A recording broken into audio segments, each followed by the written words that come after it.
Hi அஸ்லாம் வலைக்கும் guys. I am shocking. என்னென்னா அந்த டாட்டா குல்க்கு எனக்கு ரொம்ப பிடிக்கும். சரி, நான் வந்து வீட்டில் வந்து நான் குடிக்க போனேன். எங்கள் அம்மா அப்படி குடிக்கக்கூடாது, எப்போவுமே கிளாஸில் ஊற்றிட்டு அதுக்கப்புறம் நல்லா இருக்கா இல்லையான்னு பார்த்துட்டு தான் குடிக்கணும்னாங்க. நான் அதெல்லாம் கேர் பண்ணல, விடுங்கம்மா அப்படின்னு. இருந்தாலும் என்னை ரொம்ப இது பண்ணி அவங்க ஓப்பன் பண்ணால் நான் உண்மையாக பயந்துட்டேன். அங்கே பாருங்க, அங்கே 8 கால் பூச்சி.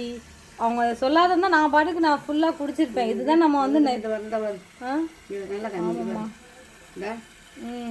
ஸோ இப்போ நான் என்னென்னா சொல்கிறேன் அப்படின்னா, இது நம்ம பேக்கிங்கில் என்னென்ன வருதோ நம்ம அப்படியே இதை நம்ம செக் பண்ணாமல் குடிச்சிடும். இது எவ்வளோ குழந்தைங்களுக்கு வாங்கி கொடுக்குறோம், பெரியவங்க நம்மளாவது கொஞ்சம் செக் பண்ணி கொடுக்கணும். அதுவும் பண்ணுறது கிடையாது. ஊற்றிட்டு உள்ளேயும் பிரித்து பார்க்க சொல்லுது.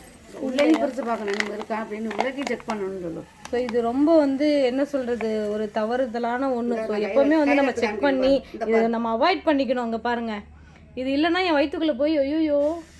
ஸோ வந்து எல்லாமே வந்து நம்ம செக் பண்ணி குழந்தைங்களுக்கு கொடுப்போம். எனக்கு என்ன நானே என்ன பேசுகிறது எனக்கே தெரியல. நான் எப்போவுமே பார்க்காத அப்படியே குடிச்சிடுவேன். என் பொண்ணுக்கும் கொடுப்பேன். இப்போ அவளுக்கு அவாய்ட் பண்ணிட்டேன். இருந்தாலும் வந்து எல்லோரும் எவ்வளோ பேர் இதை நம்ம வாங்கி குடிக்கும். இது மட்டும் இல்லை, எவ்வளோ பேக்கிங்கில் வாங்கி குடிக்கிறோம்.